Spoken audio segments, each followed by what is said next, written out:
Bien-aimé, s'asseoir au pied du maître, nous l'avons dit, est un grand mystère que beaucoup de chrétiens n'arrivent pas à comprendre, à élucider. Nous avons vu dernièrement dans Luc chapitre 10, verset 39, que Marthe avait reçu Jésus et tout ce qui l'accompagnait chez elle, et que pendant que Marthe s'occupait à faire les tâches ménagères, Marie, sa sœur, a pris la bonne part qui ne sera point retirée. Bien-aimée dans le Seigneur, cette femme s'est assise aux pieds de Jésus et a commencé à écouter les enseignements. Nous avons vu que Marthe s'est plainte et elle a dit, Seigneur, regarde ma sœur, me laisse faire toutes les tâches, dis-lui de venir m'aider. Jésus lui dit, tu t'inquiètes pour beaucoup de choses, mais elle, Marie, elle a pris la bonne part qui ne lui sera point ôtée. Bien-aimés dans le Seigneur, c'était important de comprendre dans ce premier texte que nous avons lu dimanche dernier que la nourriture spirituelle est plus importante que la nourriture physique.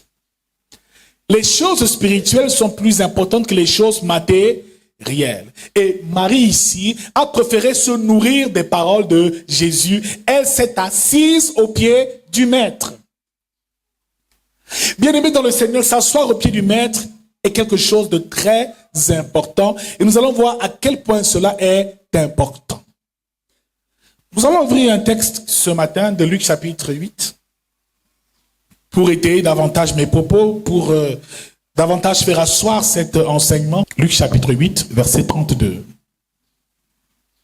Le titre, c'est Jésus sur le territoire de Gérasénien, un démoniaque guéri. Ce territoire s'appelle aussi Gadara. C'est l'histoire du possédé de Gadara. Il y avait là, dans la montagne, un grand troupeau de pourceaux qui passaient. Et les démons suppliaient Jésus de leur permettre d'entrer dans ces pourceaux. Et il leur permit. Les démons sortirent de cet homme, entrèrent dans les pourceaux, et le troupeau se précipita des pentes escarpées dans le lac et se noya. Ceux qui les faisaient paître, voyant ce qu'il était arrivé, s'enfuirent et répandirent la nouvelle dans la ville et dans les campagnes. Les gens allaient voir ce qui était arrivé. Ils vinrent auprès de Jésus. Ils trouvèrent l'homme de qui étaient sortis les démons assis à ses pieds. Vêtu et dans son bon sens, ils furent saisis de frayeur. Ceux qui avaient vu ce qui s'était passé leur racontèrent comment le démoniaque avait été guéri.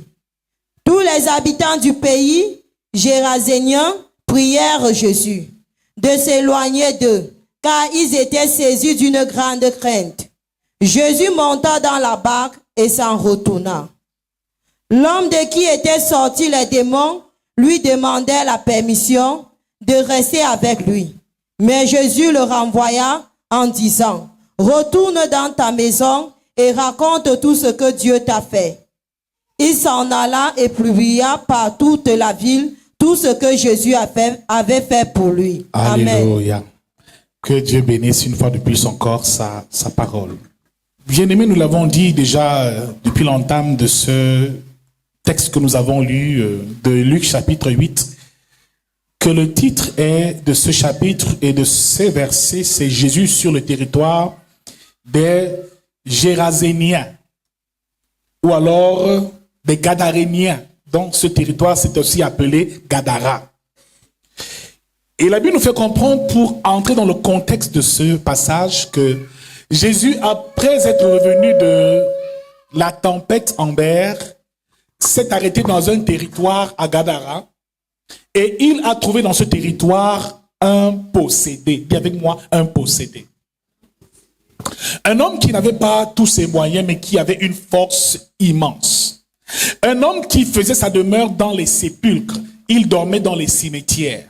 Qui avait des chaînes partout, qui était isolé et était à l'entrée de la ville. Mon frère, ma soeur, lorsque tu entres dans cette ville, tu es directement accueilli par cet homme, un homme violent, un homme instable, un possédé. Dès l'instant où ce possédé rencontre Jésus, voit Jésus, il s'agenouille et se prosterne. Qu'y a-t-il entre toi et nous? Les démons qui habitent en cet homme parlent à Jésus. Jésus, fils de Dieu, très haut, je t'en supplie, ne me tourmente pas. Cela veut dire, bien-aimé dans le Seigneur, que Jésus avait un tel pouvoir que les démons tremblaient quand il le rencontrait. Tout chrétien, les démons doivent trembler quand ils te rencontrent. Ce n'est pas nous qui devons trembler face aux sorciers, aux possédés, aux démons. C'est les démons qui doivent trembler dès l'instant où tu arrives. Et généralement, c'est ce qui se passe nous en tant qu'enfants de Dieu. Nous sommes les premiers à attaquer. Alléluia. Dans ce monde régi par deux forces, la lumière et les ténèbres, il y a une guerre qui se passe dans le monde spirituel. Partout où tu vas, mon frère, où il y a une puissance des ténèbres, c'est toi qui attaques en premier, ce n'est pas eux qui t'attaquent en premier. Ils ressentent la puissance que tu as et le feu que tu as en toi. Dans ce quartier où tu viens d'habiter, je te rassure que la première nuit où tu dors là, tous les sorciers savent qu'il y a un chrétien qui habite là. Et toutes les nuits, le Saint-Esprit déploie le feu et commence à consumer et à apporter la lumière pour que les ténèbres se dissipent. Quand cet homme a vu Jésus, il s'est prosterné. Et il a demandé à Jésus de ne pas en finir avec lui. Jésus a ordonné à cet esprit de sortir. Mais avant de les faire sortir, il demande, mais qui es-tu? Combien êtes-vous? Il dit, nous sommes les légions. Bien aimé, les soldats romains constituent une armée de 6000 soldats, constituent une légion. Donc presque 6000 démons dans le corps d'un seul homme. Dis avec moi, c'est terrible. Bien aimé, on peut être possédé par un esprit impur, par un esprit méchant. Mais être possédé par des milliers de démons dans ton corps, cela devient compliqué. Bien aimé, l'un des premiers signes de la possession, c'est l'isolement. Toute personne qui est isolée, c'est un signe que la présence démoniaque dans la vie d'une personne. Bien aimé, il vivait dans la saleté. Frère, une personne qui n'aime pas être propre et qui vit dans un environnement sale, c'est un signe de possession.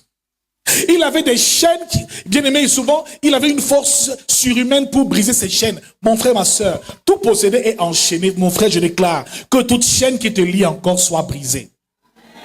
Cet homme n'était même pas conscient de ce qui se passait. Alors les démons ont demandé à Jésus une faveur. C'est la première fois où je vois Jésus accepter les négociations avec un démon. Mon frère, ma soeur, on ne négocie pas avec le diable. Faites très attention.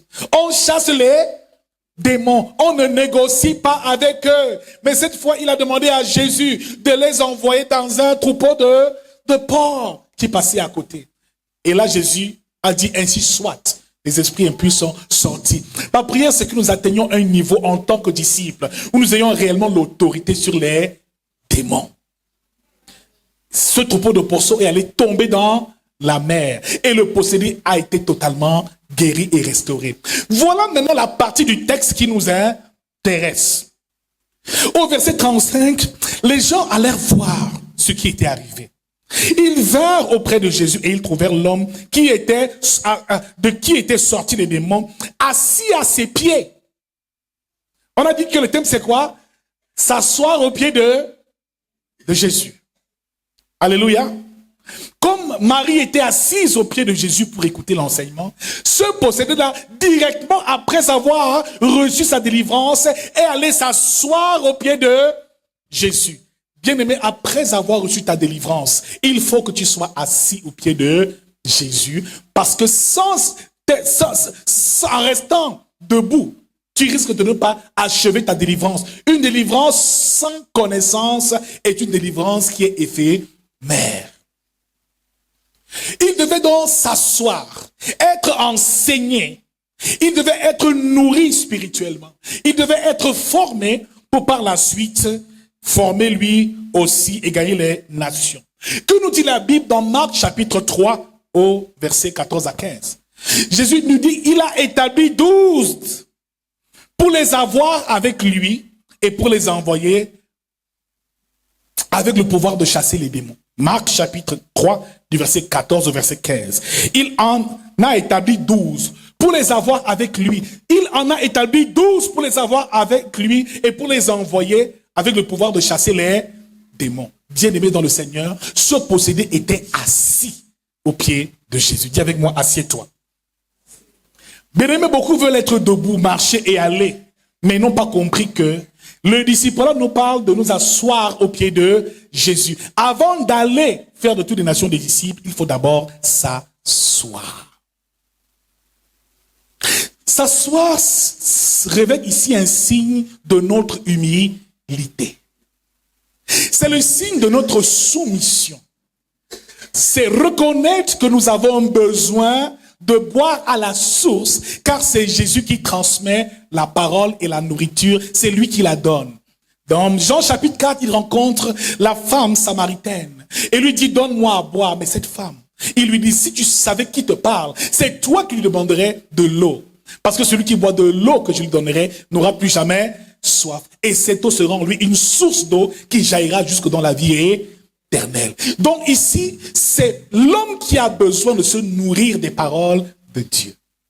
Ce possédé avait compris une chose. C'est que dès l'instant où on est délivré des démons, directement, on a besoin d'être permanemment dans la présence de Dieu. S'asseoir donc, c'est demeurer avec le Seigneur et être auprès de lui. Cela veut dire que l'appel n'est pas d'aller d'abord, c'est d'abord d'être avec le Seigneur. Avant de faire, il faut d'abord être. Devenir disciple ne veut pas dire aller, courir, faire les missions comme Dieu le dit, demande de le faire. Demande d'abord d'être assis et d'être au pied de notre Seigneur Jésus-Christ. Mon frère, ma sœur, ce possédé-là avait tout compris. Les gens allaient voir ce qui était arrivé. Ils vinrent auprès de Jésus et ils trouvèrent l'homme de qui étaient sortis les démons assis à ses pieds. Dis à ton voisin, assieds-toi au pied de Jésus. Il n'y a pas de lieu plus sûr et sécurisant que les pieds de Jésus.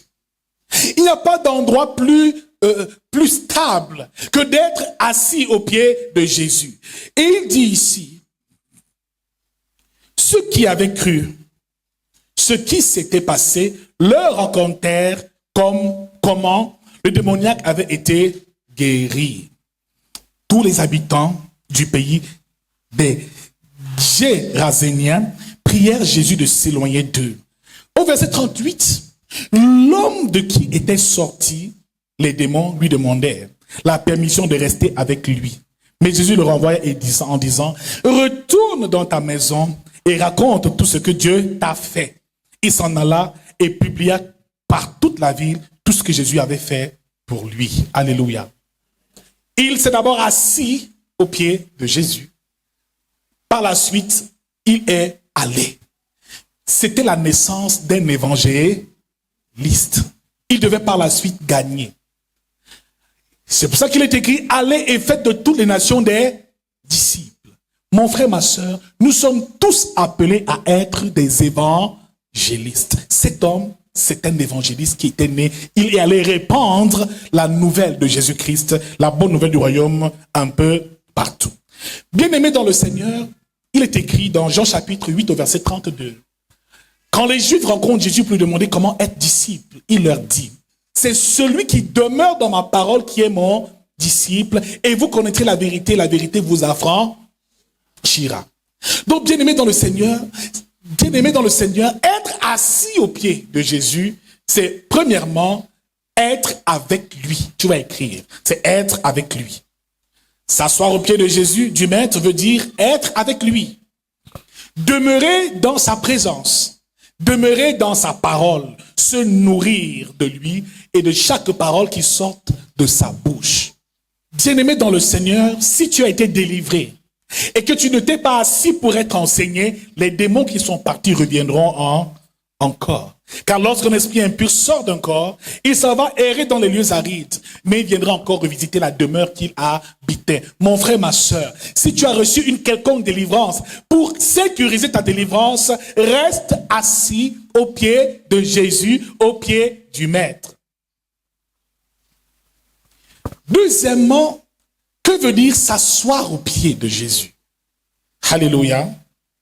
S'asseoir au pied de Jésus, c'est être en intimité avec l'époux. L'Église est donc l'épouse du Seigneur Jésus-Christ. Nous sommes l'épouse.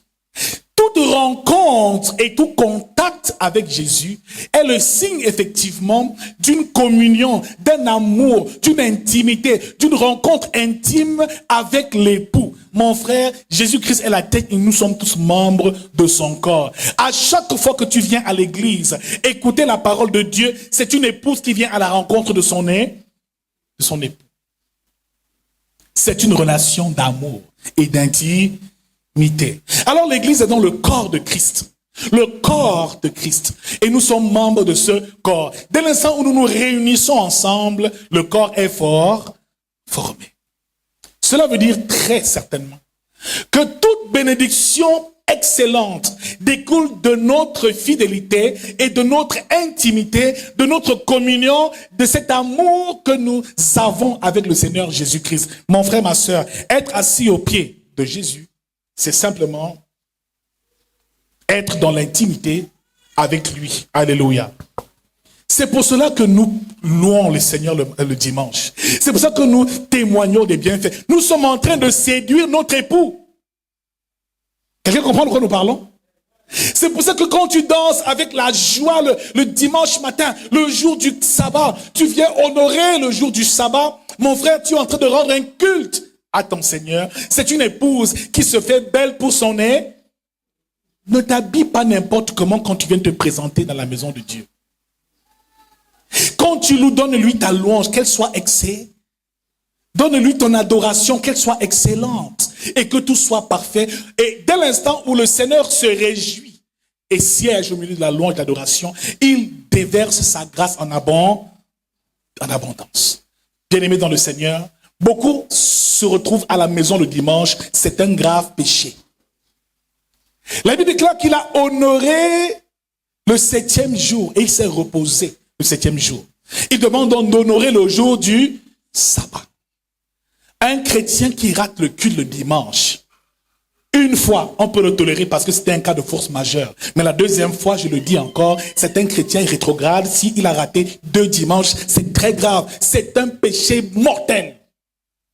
C'est la raison pour laquelle beaucoup de chrétiens n'arrivent pas à prospérer. Parce qu'ils ne savent pas à quel point il est important d'être assis au pied du maître. Venir à l'église, c'est s'asseoir au pied du maître. Bien-aimé dans le Seigneur, s'asseoir au pied du maître. 3e chose que tu vas écrire, qui est très importante, je pense même qui est le plus important.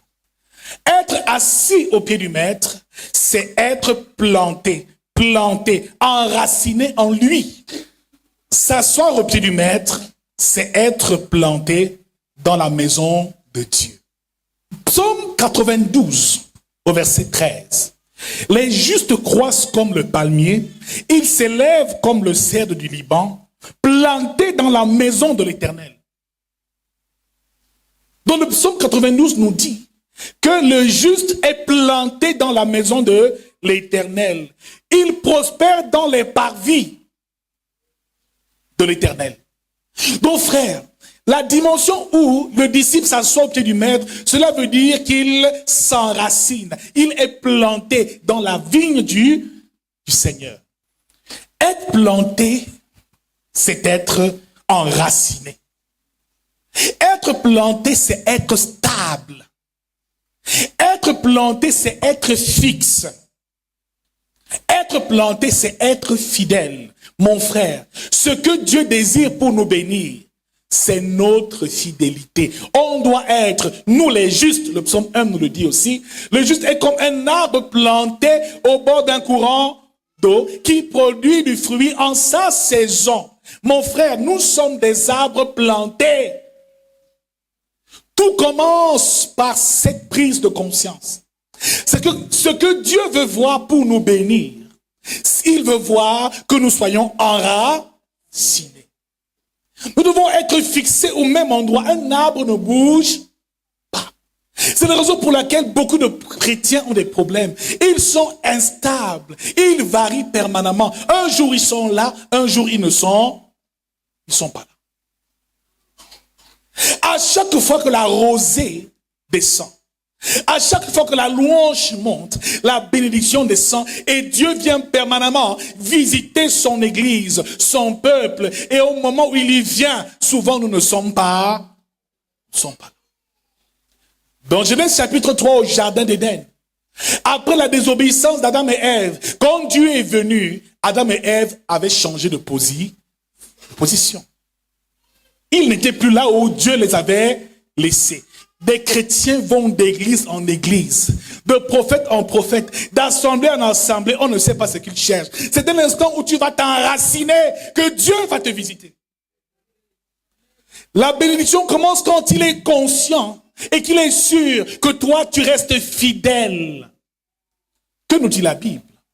Dans Actes chapitre 2, nous l'avons dit la dernière fois au verset 42, la Bible déclare qu'il persévérait dans l'enseignement des apôtres, dans la communion fraternelle, dans la fraction du pain et dans les prières. Ils étaient chaque jour assidus au temple, rompant le pain dans les maisons et mangeant avec joie.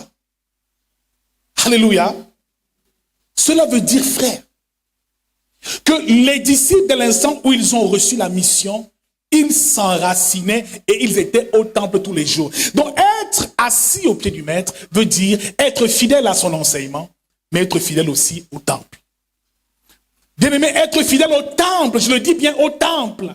Ils vivaient seulement dans le temple. Ils faisaient tout ensemble. Ils priaient, ils mangeaient, ils jeûnaient dans le temple. Ils étaient unis, mais où dans le temple?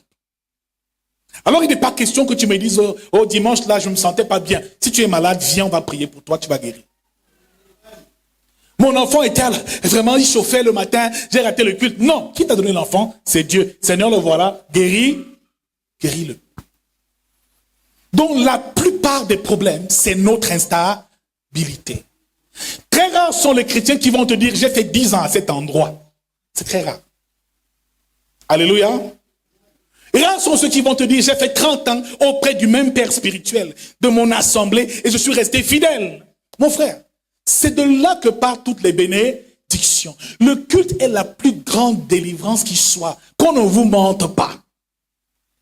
Tout ce qui se passe comme rituel pendant le culte, c'est à ce moment-là que Dieu se manifeste dans l'assemblée des saints. Et je déclare au nom de Jésus-Christ que ceux qui sont enracinés vont produire du fruit en abondance. La semence est déposée dans la vigne du Seigneur. La semence est déposée. Par la suite, cette semence va grandir. Tu vas t'enraciner, tu vas grandir et tu produiras du... Quand l'ennemi te fait partir de l'église, ça veut dire qu'il t'a déraciné. Et tu iras te faire planter ailleurs, ça va être compliqué et extrêmement compliqué. Ton frère, le Seigneur nous apprend à nous asseoir pour écouter les instructions. Mais le fait que nous soyons assis, c'est le signe de notre humilité, mais aussi de notre fidélité. Seigneur, enseigne-moi. Seigneur, parle-moi. Seigneur, éduque-moi. Alors, quand je vois un élève pasteur qui me dit, oh, je ne peux pas venir le mercredi à l'enseignement, ça me surprend. Moi, j'étais là mercredi, j'étais là vendredi, je suis là dimanche. Toi, tu es élève pasteur et tu n'arrives pas à être là à tous les cultes. C'est pour ça que j'ai dit dimanche dernier que tous ces élèves pasteurs qui veulent être formés pour la mission ne doivent plus jamais rater aucun culte. Et je vais veiller à cela. Amen. C'est dans la maison de Dieu que tout se... C'est le lieu de notre bénédiction. C'est le lieu de notre élévation. Alors tu te plains, oh, ma semaine s'est mal déroulée, j'ai trop d'attaques. Mais depuis longtemps, tu n'es pas venu à l'église, mon frère, il y a un problème. Tu passes des mois sans prendre la Sainte Seine. Ça devient compliqué. Nous devons donc prendre conscience à partir de ce matin que nous devons être plantés pour produire du fruit. Dis à ton voisin, enracine-toi. Beaucoup sont ici, un pied dedans et un pied. À la moindre occasion, ils vont quitter l'église. Et tant que tu as cette mentalité dans ton cœur, il est difficile que tu sois béni parce que dès l'instant où tu t'enracines et tes racines commencent à aller plus loin dans le sol, tu te nourris de la rosée du Seigneur et par la suite tu grandis et tu t'établis. Je déclare que tu porteras du fruit au nom de Jésus-Christ. Je déclare que tu ne manqueras plus aucun culte au nom de Jésus-Christ. Donc chaque jour est un jour où Dieu renouvelle ses grâces. Ses bontés se renouvellent chaque matin et chaque jour. Mon frère, c'est parfois le jour où tu n'es pas là qu'une rosée particulière descend et tu perds quelque chose. Alors mon frère, celui qui vient tous les jours est assidu au temple comme il était, reçoit tellement de bénédictions. Ce n'est pas l'imposition de main qui guérit, c'est notre fidélité. Sois seulement là. À chaque fois que la rosée tombe, tu prendras ta portion au nom de Jésus-Christ. C'est tout ce que tu as à faire. Sois seulement fidèle. Sois là. Sois planté. À chaque fois que le Seigneur vient, il te trouve. Dieu, quand il est venu, Adam s'est caché. Il a quitté sa position. Il était au jardin, à la même position, à la même heure. Dieu venait souvent visiter Adam et Ève. Mais où es-tu? Où es-tu? Je me suis caché.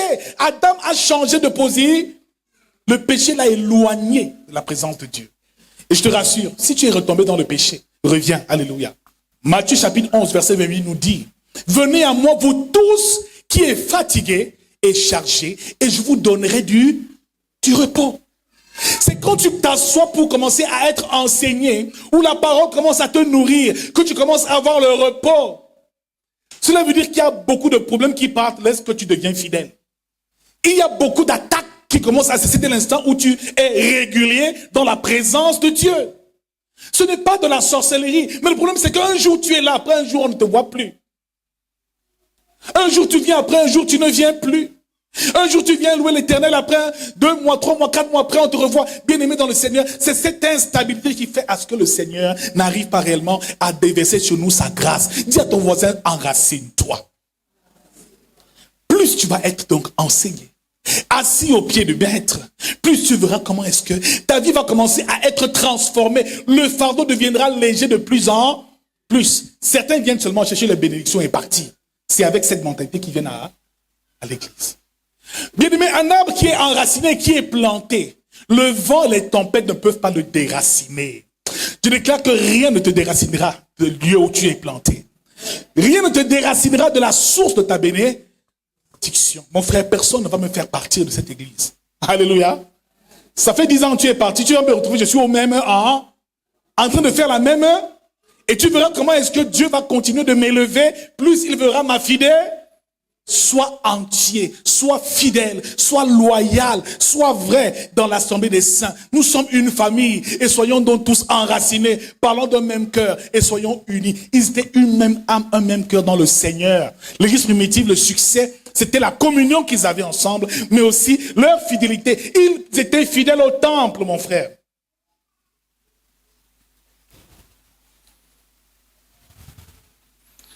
Que nous dit la Bible ici dans le livre de Marc? Autant pour moi, c'est un livre qui m'a toujours beaucoup. Luc chapitre 26, 24, verset 53. Ils étaient continuellement dans le temple, louant et bénissant Dieu. Acte 5, verset 42. Et chaque jour dans le temple et dans les maisons, ils ne cessaient d'enseigner et d'annoncer la bonne nouvelle de Jésus-Christ. Ils étaient chaque jour tous ensemble, assidus au temple. Bien-aimés, ils étaient assidus. Alléluia. Alors les histoires que j'entends sont, non, moi j'ai prié à la maison. Ça me fait rire. Amen.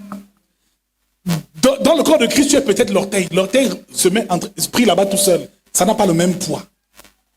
Mais quand le corps se forme, c'est à ce moment-là que la puissance spirituelle est en garde. Où Christ se forme. Il est la tête et nous sommes tous ses membres. Alors dis avec moi, le fardeau deviendra plus léger. Dis avec moi, le fardeau deviendra plus léger. T'asseoir au pied du maître veut dire recevoir son enseignement. Méditer les Écritures de jour comme de nuit. Ça devient notre nourriture. Josué 1, verset 8 nous dit qu'il faut que ce livre de la loi ne s'éloigne point de ta bouche. Médite-le jour et nuit, afin de vivre fidèlement selon tout ce qui y est écrit. Car c'est alors que tu auras du succès dans tes entreprises, c'est alors que tu iras eu. Donc, c'est au pied de Jésus que la réussite et le succès commencent. Alléluia. C'est à ses pieds que se trouve le lieu de notre réussite et de notre succès. Donc, le problème de notre échec découle du fait que nous ne soyons pas assis au pied de Jésus. Dis à ton voisin, assieds-toi bien. C'est pour ça que partout où il se retrouvait, il faisait asseoir les foules avant de les enseigner. Il ne les enseignait pas debout. Non, ils étaient Et vous voyez ici, nous sommes assis pour écouter la parole du du Seigneur, c'est à ce moment-là que la transformation commence à se faire. Tu deviens une personne meilleure. Tes finances sont rétablies. Ta santé est rétablie. Bien aimé, la délivrance, on peut chasser le démon, c'est facile. Maintenant, il faut maintenir cette délivrance-là. Et l'ennemi sait que par des distractions multiples, il va te perturber. Le but, c'est que tu commences à rater les rencontres avec le Seigneur. Mon frère, à chaque fois que Dieu est ici, je dois être là. À chaque fois que le corps de Christ se forme, je dois être là et bénéficier de toute la rosée et de toutes les grâces qui tombent du ciel. Frère, c'est un principe spirituel très important. Dis à ton voisin encore, enracine-toi. Alléluia. Jérémie chapitre 2 verset 21 nous dit, je t'avais planté comme une vigne excellente, du meilleur plan. Et le psaume 92 verset 13, les justes croissent comme le palmier, ils s'élèvent comme le cèdre du Liban. Plantés dans la maison de l'Éternel, ils prospèrent dans les parvis de notre Dieu. Donc le juste est donc planté dans la maison de l'Éternel et il prospère dans les parvis de son Dieu. Il n'est pas question que tu sois élève, pasteur et tu rates un culte. C'est impossible. Bien-aimé, tu dois être là jusqu'à la fin du culte. Prendre la dernière bénédiction parce que tu dois être planté. Tu es serviteur de Dieu chrétien, tu rates le dimanche, ça ne te fait rien. Mon frère, c'est dangereux. Voilà d'où découle notre échec. Alléluia. Bien-aimé, s'asseoir au pied du maître te permet d'avoir la véritable transformation. Car c'est la parole qui guérit, c'est la parole qui transforme. Romains 12, verset 2 nous dit encore,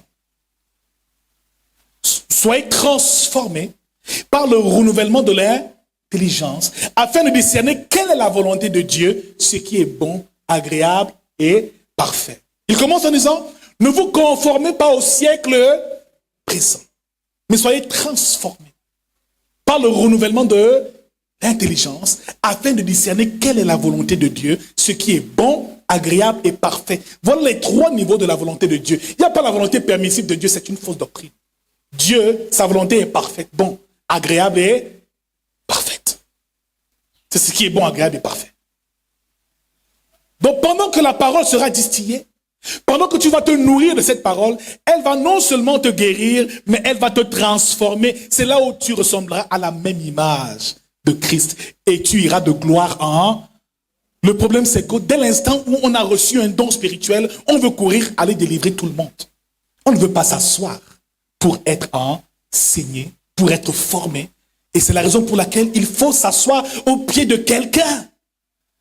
La Bible déclare que Gamaliel était le père spirituel de l'apôtre Paul. Il dit, j'ai appris au pied de Gamaliel. Faites très attention. On doit s'asseoir pour apprendre. On doit être nourri. Et on doit réaliser, bien-aimé dans le Seigneur, que tout cela nous apporte des bénédictions. Je déclare ce matin que tu reçois le repos du Seigneur au nom de Jésus. Un autre bénéfice, s'asseoir au pied du Maître, c'est la victoire sur tous ses ennemis. Alléluia. Matthieu 22, 44 nous dit encore, assieds-toi à ma droite afin que je fasse de tes ennemis ton marche-pied. Il n'y a pas de victoire sans être assis au pied du Maître. Alléluia. Source de victoire, source de repos. Venez à moi, vous tous qui êtes fatigués et chargés. C'est au pied du Maître, au pied de Jésus qu'on dépose tous ses fardeaux et qu'on a la victoire sur tous ses ennemis. Mon frère, le signe qui montre que tu es réellement un disciple, c'est ta constance et ta fidélité au temple et à l'enseignement de Jésus. Tant que je ne te vois pas tous les dimanches, tous les mercredis, tous les vendredis, tous les jours à l'église, frère, je doute encore du fait que tu as été appelé. Si tu peux dormir chez toi un dimanche, pendant qu'il y a le culte, et que tu n'as pas de raison valable, c'est un signe que la semence du disciple n'a pas encore été semée dans ton cœur. Mais je prie ce matin que nous soyons responsables et que nous soyons tous enracinés au nom de Jésus. Notre bénéfice, nous l'avons dit, d'être assis au pied du Maître, c'est que être assis à ses pieds sécurise notre délivrance. Bien aimé, nous allons recevoir tellement de délivrance. On a prié, on a jeûné, on a reçu des bénédictions. Mais pour conserver les grâces qu'on reçoit, il faut être assis. Le possédé de Gadara, nous l'avons dit dans Luc chapitre 8, verset 35, après avoir été délivré de ces démons, est venu s'asseoir aux pieds de Jésus. Et Matthieu chapitre 12, verset 43 nous dit encore que lorsqu'un esprit impur est sorti du corps d'un homme, il s'en va errer dans le désert, croyant y trouver du repos, mais il revient visiter la demeure qu'il habitait. Mon frère, ma sœur, si tu reçois ta délivrance et tu n'es pas enseigné, je te rassure, les mêmes démons reviendront et ils reviendront avec 7 aussi méchants que lui. Donc une histoire où on est à l'église, on passe seulement le temps à chasser les démons et on n'est pas enseigné, c'est grave. C'est l'enseignement. C'est être assis au pied du maître. Une autre réalité importante sur être assis au pied du maître. Être assis au pied du maître est aussi ici le signe qui nous permet de comprendre que les pieds de Jésus sont le lieu où nos péchés nous sont pardonnés. C'est au pied du maître, au pied de Jésus que nous recevons le pardon pour nos péchés. Et ici, Jean chapitre 12, verset 21, Marie est venue casser du parfum de nard, de grands prix aux pieds de Jésus, à pleurer sur ses pieds. Mon frère, ma sœur, c'est à ses pieds qu'elle a reçu le pardon pour tous ses péchés. Donc les pieds de Jésus, c'est un lieu, et le lieu de notre adoration, un lieu de vénération, d'adoration profonde au Seigneur Jésus-Christ. Alors dis à ton voisin, ne t'amuse pas, au pied du Seigneur, nous avons la solution à tous nos problèmes. Les fardeaux, on les dépose à ses pieds. Les péchés, on les dépose à ses pieds, on reçoit la libération. Donc ici, les pieds de Jésus sont merveilleux pour nous transformer aussi. Nous sommes transformés et nous allons de gloire en gloire. Tout se passe où? Lorsqu'on est assis. Donc plus tu reçois l'enseignement, plus tu reçois ta délivrance. Plus tu vas t'asseoir et tu seras enseigné, plus ta délivrance sera complète. Plus tes finances vont se stabiliser. Le problème, c'est qu'il faut être enraciné.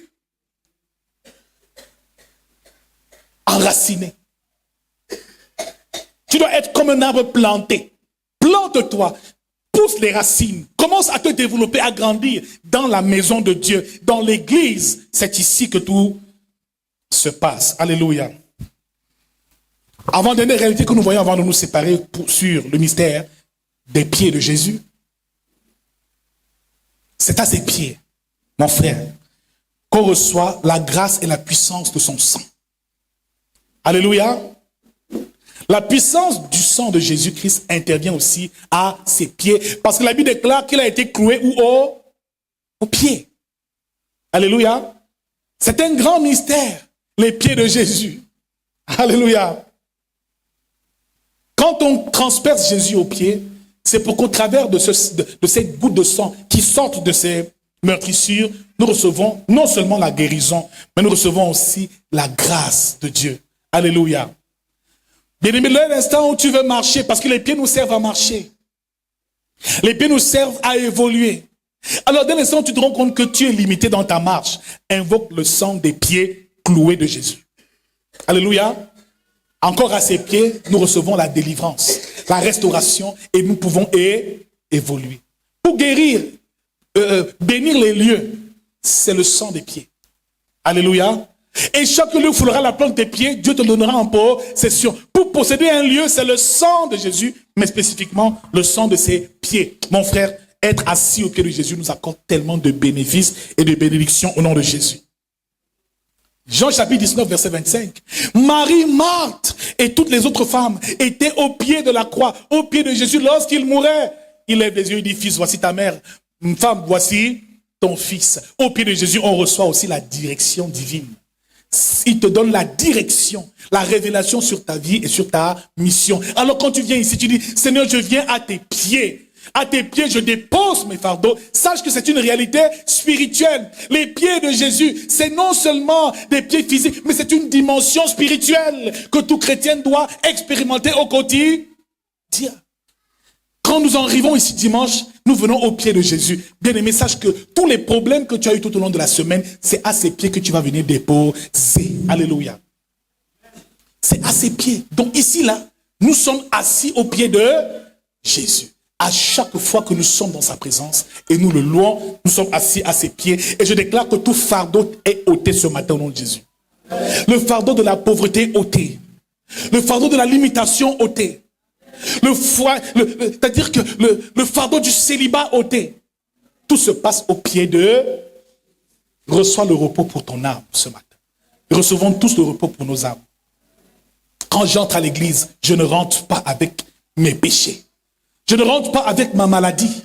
Je ne rentre pas avec mes fardeaux. Je dépose tout au pied de... Et pour que cela soit fait, je dois m'asseoir, être enraciné et être fidèle, planté dans sa vigne. En cela, on dira que le juste est comme un arbre planté au bord d'un courant d'eau, qui produit du fruit en sa saison. Si tu veux produire du fruit, sois comme un arbre planté, enracine. L'église ne doit jamais être fermée, mon frère. Non, jamais. Quand tu as des problèmes là, tu sens que chez toi, tu n'arrives pas à prier, viens prendre une retraite, viens seulement t'agenouiller ici, tu verras des bénédictions que tu vas recevoir. Mais ici, là, quand le culte est fini, tout le monde est déjà debout. Non. Non, frère. Après que Dieu ait parlé, le message c'était pour tout le peuple. Maintenant, reste assis, médite et écoute l'instruction du Seigneur. Non pas dans sa présence, sans une instruction pour ta semaine. Hello? Quand j'arrive ici, quand le culte se termine, je médite un peu. Dieu va me révéler maintenant sa pensée personnelle pour ma propre vie. Mais plus tu vas t'enraciner, plus tu vas grandir.